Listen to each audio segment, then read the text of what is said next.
Hey, I'm Brandon. I'm currently a postdoctoral researcher in the Child Lab working with Samuel Romford. And later this summer, I'll be starting a position as an assistant professor at the University of Winnipeg. So I started off going to the University of King's College in Halifax, Nova Scotia.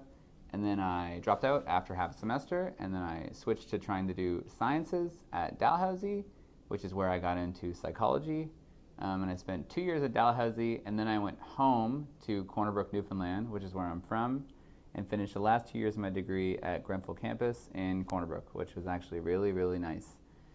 And then I went to Waterloo and studied ownership and children's beliefs about possibility with Ori Friedman.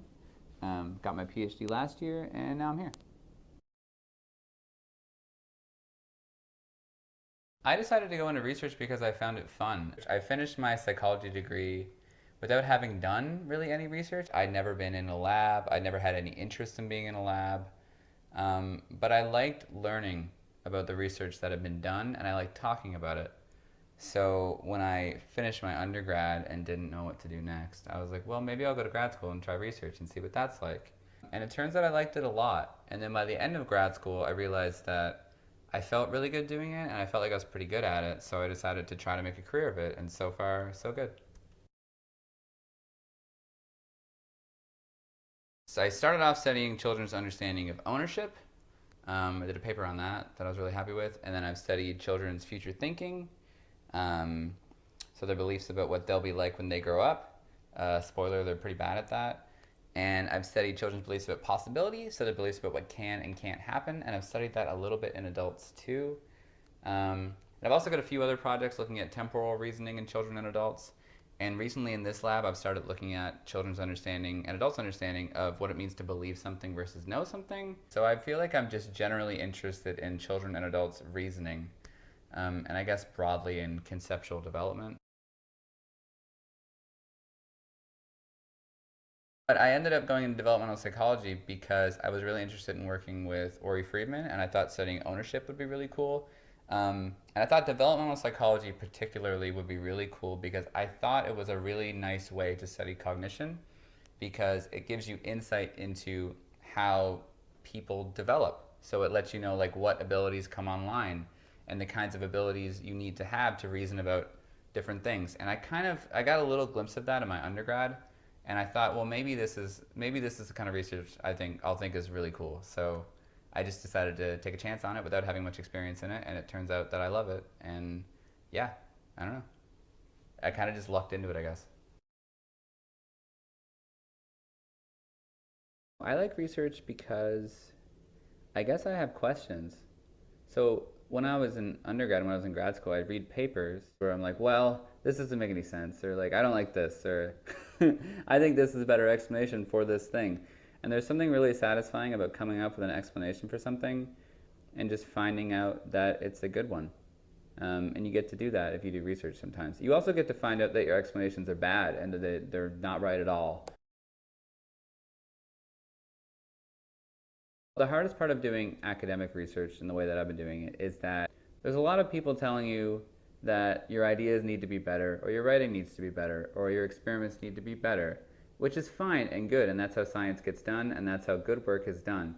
But especially as an early grad student, I found it kind of hard to get into the mindset that always being told that every aspect of my work needed to be better and improve was a big adjustment for my undergrad. The other hard part of that is that a lot of the time you're doing this work that needs to be better, needs to be good. You're doing it by yourself, alone in an office on a computer. And you get to have really fun conversations with people about the work that you need to do, but most of it is done by yourself.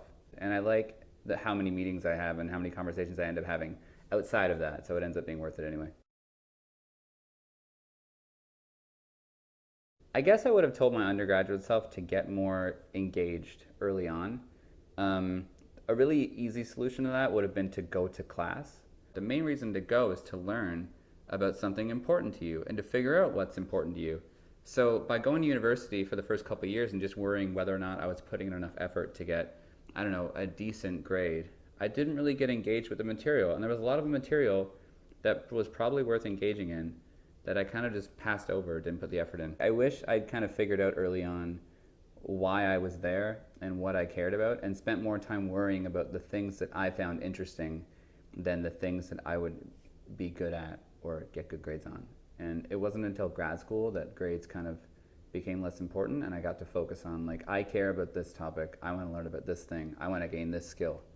But I think I could have adopted that mindset in undergrad, and in the end, if you care about something and you learn about it, you'll get good grades anyway.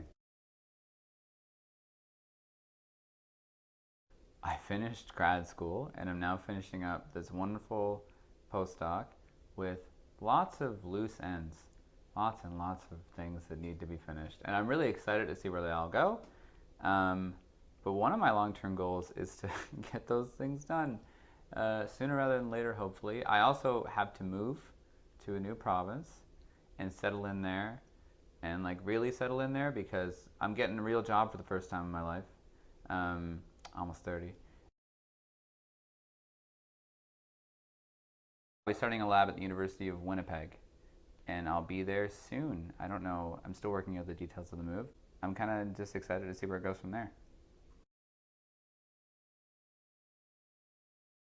The child lab was really valuable because I'm about to enter a position as like a lab leader. I'm gonna have my own lab. So this was a nice way to like gain those skills, and I kind of like dip my feet into being like a leader, which is something I'm going to have to be. So it was nice to get to do that here. And Samuel has been a really great model of what a good lab leader is. So it's been great to work alongside him and like see the kind of lab he set up and how efficiently it runs, because it runs really well.